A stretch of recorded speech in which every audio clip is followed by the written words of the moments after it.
Всем доброго раннего утра. Вы знаете, дорогие друзья, данное мной слово, оно просто священно для меня. И меня в жизни люди уважали за то, что я, если что-то обещала, значит делала. Всегда. Если я сказала, что в 2 часа ночи поеду и привезу ее к себе домой, потому что драка была с мужем. Ну, это образно говоря, о друзьях, подругах. Я этого делала. Если я говорила человеку, я тебе помогу, можешь на меня рассчитывать, хотя суммы были не маленькие, бывало время, когда мне самой было тяжело. Но я выполняла сказанное. Почему это? Потому что твое слово должно быть железобетонное. Даже если это в ущерб тебе или твоим родным. Но если ты обещала, ты сказала, ты должна это делать.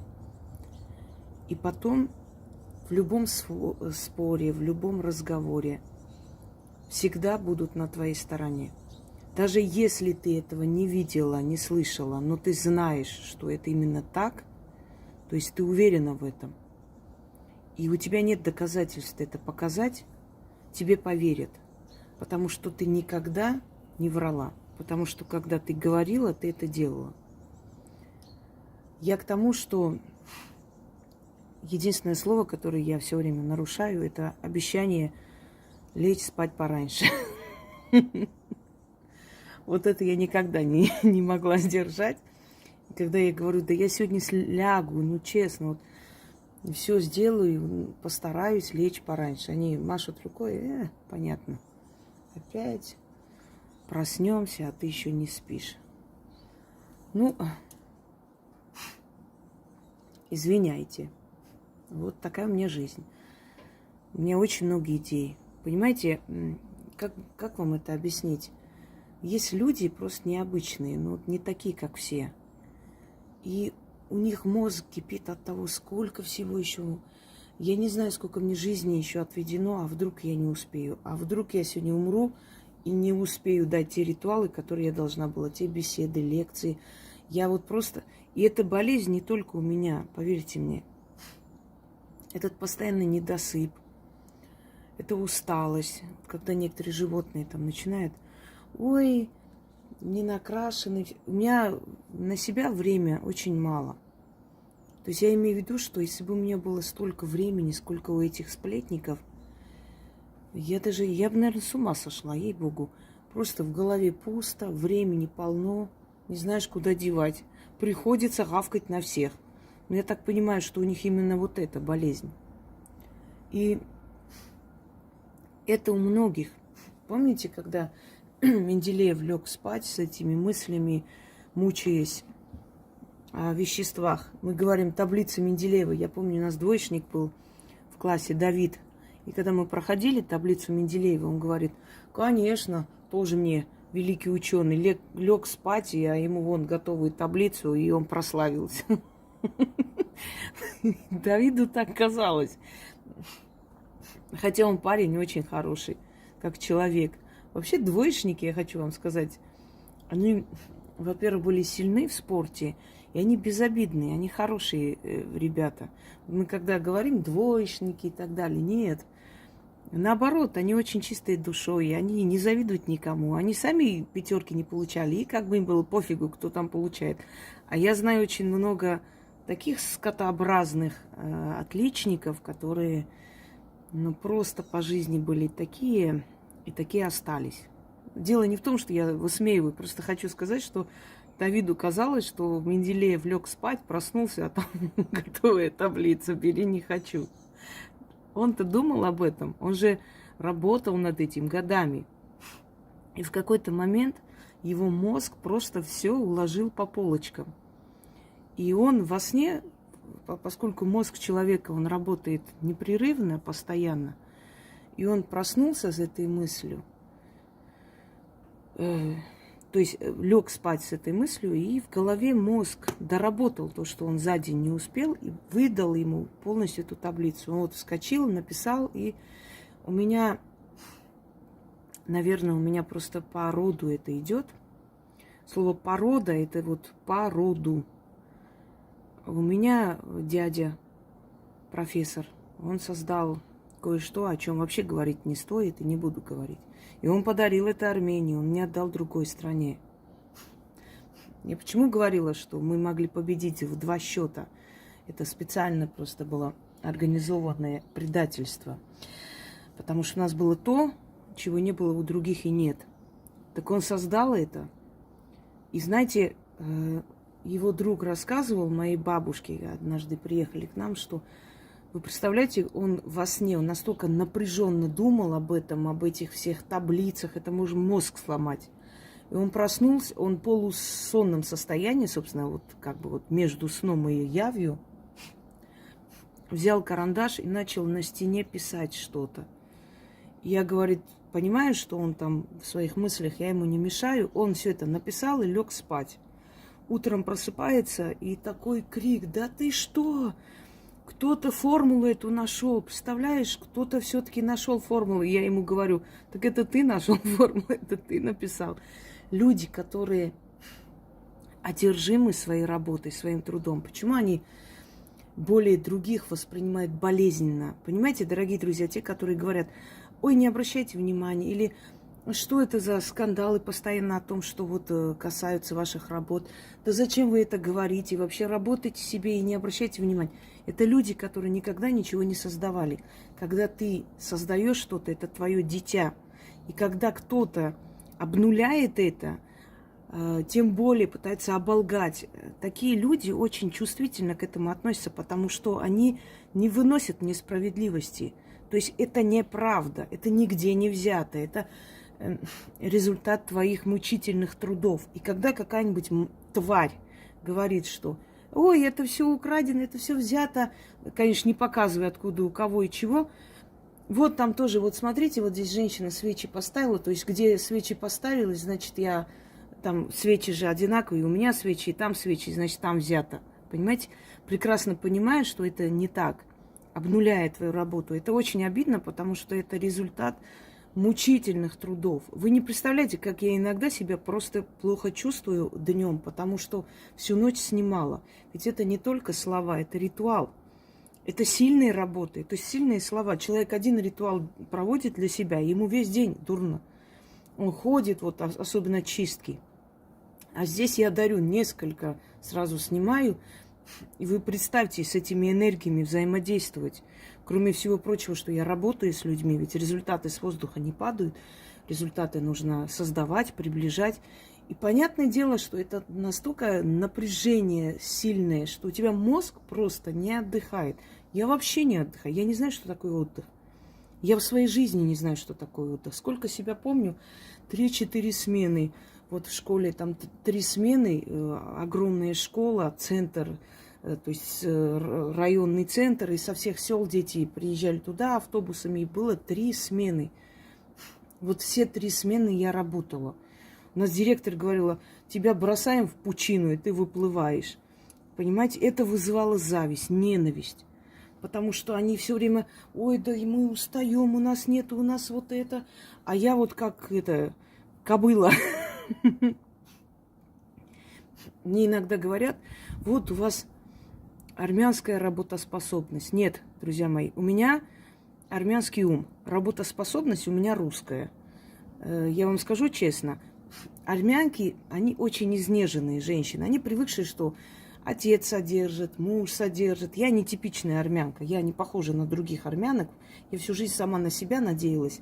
Да, такие армянки тоже есть. Очень такие, много среди тех армянок, которые приезжали в Россию, с нуля начали, молодец. Вообще, вы, может, даже не знаете, что они по национальности армянки. Но вот та телеведущая, да, потом она стала, сначала радиоведущая была, Тута Ларсон. Знаете, что она армянка? То есть вот это вот упорство, вот это не то, что вот, как некоторые говорят, на наглиже пру как танк.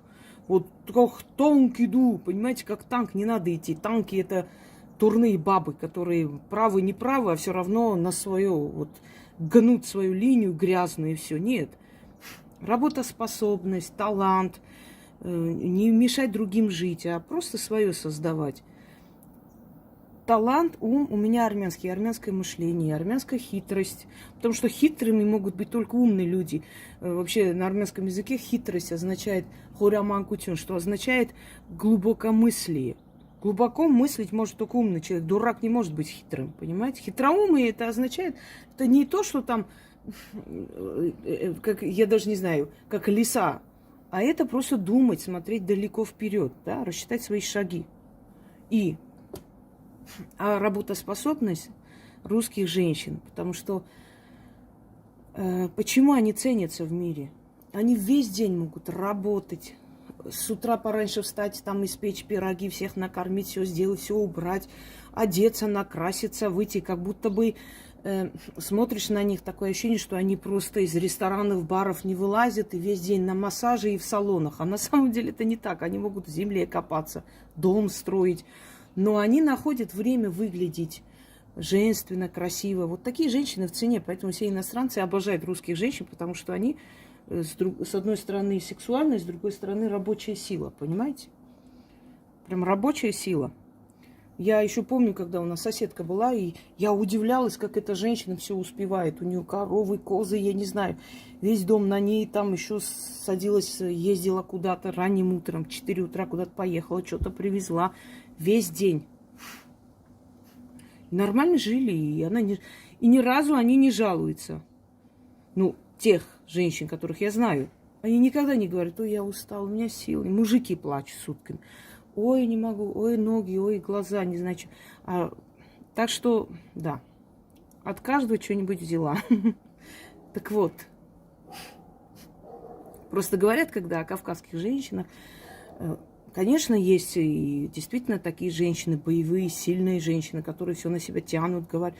Но я бы не сказала, что кавказские женщины особо-то, знаете, прям вот с утра до ночи пахать, делать. Нет, кавказские женщины очень изнеженные, в основном надеются на мужчин. Мало что они сами способны и хотят делать сейчас, в данный момент хотя бы. Конечно, они защищали родину, они могут выйти и на войну пойти ради своей страны. Да, в этом у них есть патриотизм, преданность. Но вот в отношении, чтобы быть пробивной, чтобы идти вперед, чтобы... Нет, они все-таки не самостоятельные. Понимаете как? Они изначально воспитаны так. Дом отца, дом мужа. А у русской женщины в основном, смотрите, бабушка оставляет дом, еще кто-то еще. У них есть своя территория. Если им что-то не нравится, они могут попросить с вещами. То есть у них самостоятельности больше в этом отношении. Они больше себе предоставлены. Они более самостоятельны. Конечно, не все, но основное количество. Россия, она все-таки страна, которая развивается по женской линии. Мы не знаем, кто отец, и нас не интересует. Но мама даст фамилию ему, и он будет Иванов, понимаете? А выглядит он как... настоящий грузин. Но он Иванов, Иван Петрович Иванов. И дети так дальше пойдут. По женской линии. Продолжители матери, продолжители рода матери. Все. Вот оно, собственно говоря. Итак, я к чему веду? Я веду к тому, что когда ты выделяешься из толпы, толпа этого очень не любит, и толпа делает все, чтобы тебя вернуть обратно.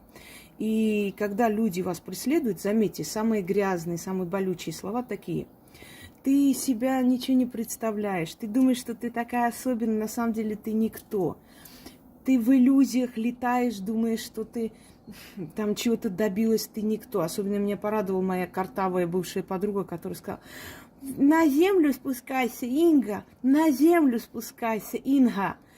На землю, больше на землю, будь попроще. Так говорят попроще те, которые хотят тобой пользоваться. Будь попроще, чтобы я могла тобой манипулировать, как хочу. Да? Почему ты не попроще? Попроще это мусорный ящик. Кто пошел туда, кинул свои грязные эти штучки и дальше пошел. Это попроще. То есть Будь попроще, люди потянутся. Я не хочу, чтобы люди тянули всякий мусор, чтобы ко мне тянулся. И вот мне не хочется этого. Я хочу, чтобы рядом со мной были люди достойные моего уровня. Они попроще, чтобы каждое дерьмо ко мне тянулось. Вот к простому человеку. И обнуление, да, бить именно вот на то, что тебе дорого, обнулить, уничтожить, растоптать и почувствуй себя хорошо. Так вот, магия, знаете, чем прекрасна? Тем, что тебе не нужно идти, дать по башке, чтобы потом за это тебя еще и посадили. Нет, ты можешь дать по башке по-другому, ритуалом. И так дать, чтобы они охренели. И не надо позорить никого, не надо искать никакие компроматы. Люди не любят такие дешевые вещи. Вот компромат нашла, вот там нашла, вот про тебя то сказали. Про всех что-то говорят, про каждого человека. Мы живые люди. Кто-то где-то кого-то любил, с кем-то расстался. Если так хорошо покопаться, про всех нас что-нибудь, да где-нибудь кто-нибудь сказал. Кто-то нас любит, кто-то нас ненавидит. Нормальная вещь. Мы же живые люди, правда? Но когда люди пытаются из этого сделать сенсацию. Вот, она вот того бросила, а этот ее любил, а вот того там с этим расстались и так далее. Это люди дешевые. Им сказать больше нечего. Они пытаются хотя бы как-нибудь вот с других сторон подойти, обгадить твое имя. Так вот, позорить врага не надо. Они сами прекрасно себя опозорят без твоего вмешательства, но с твоей помощью. А как ты им поможешь? Я вам сейчас скажу. Я вам дарила много и шепотков, и всякое-всякое. И помните, как хорошо действует у меня раздоры, ритуал на раздор. Я вообще их обожаю, если честно. Вот не сидеть, не ходить по этим кладбищам, читать и все. Раздоры делай, и они друг друга опозорят на весь мир, выставят все переписки, откроют все тайны, и все будут над ними хохотать просто до упаду. Сначала, как там, да, петух хвалит кукушку, потому что та хвалит петуха. Теперь кукушка и петух друг друга будут жрать поедом. И для этого есть различные ритуалы. Вот яблоко раздора замечательно работает. Вот когда, например, у вас на работе вас унижают, издеваются, не знаю, что там делают, и обнуляют и так далее. Берешь, начитываешь на это яблоко, кидаешь куда надо и пошла на работу. И вот на работе как начнется, как друг друга того, все там вспомнят седьмое колено, всех мертвецов воскресят и все такое. И ты смотри, наслаждайся. Вот и все. И то же самое можно делать с сайтовскими. Ну, я не люблю говорить враги, потому что враги это те, которые тебе равны по силе. Если человек равен тебе, то он тебе друг становится. Равные не дерутся, понимаете? Как правило, тявкают на тебя с шавки, которые жизнью недовольны. Потому что человек, довольный своей жизнью, человек, который самодостаточный, счастлив и так далее, ну не будет там сутками. Так вот. Вот сильные, маленькие, но очень сильные заговоры, которые очень хорошо помогают. Рассорка. Еще раз, смотрите. Ну, например, что-то там грязное про вас пишут, говорят, там, сейчас одноклассники не популярны, одно время был популярный. Вот там по закону можно наказать, да ну вас. Этот закон, там человека убьют на улице, никто не приезжает часами, а тут будут сейчас бегать и наказывать тех, кто тебя там обозвал. Нет, конечно. Что надо делать? Берешь, открываешь окно и читаешь 6 раз этот заговор. И желательно каждый день. Вот читай и наслаждайся. Читай и наслаждайся. И ничего не пиши, ничего не говори, ничего не снимай. Вообще. Не вмешивайся. Когда, как там сказано, двое дерутся, третьему там делать нечего. Еще какой-то такой стих был. Если видишь, как друг друга бьют, яро бьют твои враги, помирись скорее с ними и обеим помоги. Ну, в этом случае не надо ни с кем мириться. Это не ваш уровень. Но обеим помочь можно.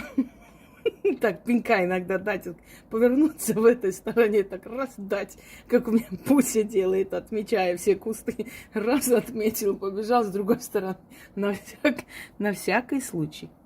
Так вот, обезьянья драка называется. Вот я это часто навожу и наблюдаю. Ой, как смешно. Я не могу. И все в один голос орут. Ничего не действует, ничего на нас никогда в жизни. Да ну, да чтобы мы... И тут же в этот же день делают то, что я хочу. Одна у нас была по соседству жила, тоже мне сказала, ты из Москвы уедешь, понятно? Я говорю, давай спорим, что ты уедешь, а я останусь.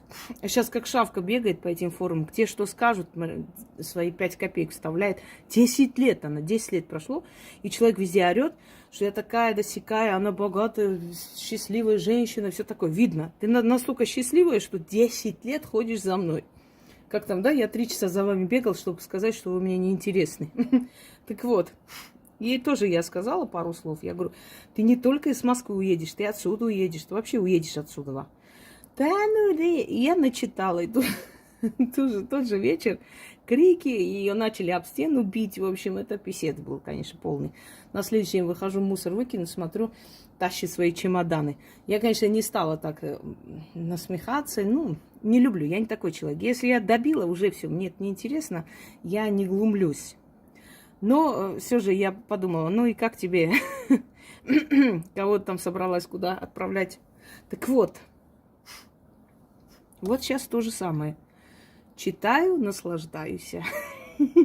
Так весело вообще. И не останавливается. И все каждый раз клянутся, божатся всеми богами, что они клянусь, последний раз, я больше вас не буду трогать. Мне все равно. Вечером смотришь, опять сняли, опять сказали друг другу. Вот это я, да, это я с удовольствием смотрю, наслаждаюсь. Все остальное касаемо там моих работ, или этот бред я смотреть не собираюсь, какой-то дуры, которая это не работает, это не делается, это не так, это не то. Что там смотреть? Полоумную бабу из кишлака смотреть не собираюсь. А вот так вот того, будьте стратегами, воюйте так, чтобы они визжали, чтобы депрессия была не у вас, а у них. Чтобы они не могли с вами справиться, чтобы они не могли ничего делать. И спокойно, абсолютное спокойствие, да, вообще. Тишина и спокойствие. Почему? Потому что это больнее, когда тебя на эмоции не могут вывести. Вообще спокойно. Вот обезьянью драку я им устроила, дальше буду устраивать. И делюсь вами этим секретом. Слушайте внимательно. Кстати, эту обезьянью драку я начитала первый раз в студенческие годы. Правда, здесь я улучшила, да, усовершенствовала более красивым языком. Но тогда я начитала на некоторых товарищей, которые себя вели недостойно. Они там пересрались, а там такое аж перелетали. И все говорят, девчата, что с вами происходит, девчата? Вы чего, девчата? Эти девчата, которые все время гнобили меня, друг друга чуть не убили. Потом одна из них по случайности через 2 месяца попала в аварию так, что до сих пор хромает. Ну ладно, читаем. В джунглях крик стоит, хвосты отрываются, кожи сдираются, когти ломаются, шерсть раздирается, обезьяны дерутся, клыками друг друга рвут, друг у друга кровь красную пьют, на весь мир криком кричат. Чем больше бьются, тем люто злятся. Не помириться им, Ой, секунду, сейчас я сама уже не помню, что написала. Все поняла, у меня просто почерк такой иногда, что уже сама забываю, что там написала. Не помириться им, не разойтись им, пока друг друга не угробят. Так и врагам моим друг друга жрать, клыками рвать, друг у друга кровь пить, на весь мир опозориться, посмешищем стать. И чем больше им драться, тем больше кусаться, тем больше в глотки друг другу цепляться. Насылаю на голову своих врагов обезьянью драку. Друг друга рвите, друг друга с криком жрите. Пусть весь мир над вами потешается, пусть ваша драка не кончается. Заклинаю. И представьте в это время, конечно, их морды. А если их не знаете, просто посыл делайте, духи найдут кого надо. В джунглях крик стоит, хвосты отрываются, кожа сдираются, когти ломаются, шерсть раздирается, обезьяны дерутся, клыками друг друга рвут, друг у друга кровь красную пьют, на весь мир криком кричат. Чем больше бьются, тем люто злятся. Не помириться им, не разойтись им, пока друг друга не угробят. Так и врагам моим друг друга жрать, клыками рвать, друг у друга кровь пить, на весь мир опозориться, посмешищем стать, и чем больше им драться, тем больше кусаться, тем больше в глотке друг другу цепляться. Насылаю на голову своих врагов обезьянью драку. Друг друга рвите, друг друга с криком жрите, пусть весь мир над вами потешается, пусть ваша драка не кончается. Заклинаю. В джунглях крик стоит, хвосты отрываются, кожа сдираются, когти ломаются, шерсть раздирается, обезьяны дерутся, клыками друг друга рвут, друг у друга кровь красную пьют, на весь мир криком кричат. Чем больше бьются, тем люто злятся. Не помириться им, не разойтись им, пока друг друга не угробят. Так и врагам моим друг друга жрать, клыками рвать, друг у друга кровь пить, на весь мир опозориться, посмешищем стать. И чем больше им драться, тем больше кусаться, тем больше в глотки друг другу цепляться. Насылаю на голову своих врагов обезьянью драку. Друг друга рвите, друг друга с криком жрите, пусть весь мир над вами потешается, пусть ваша драка не кончается. Заклинаю.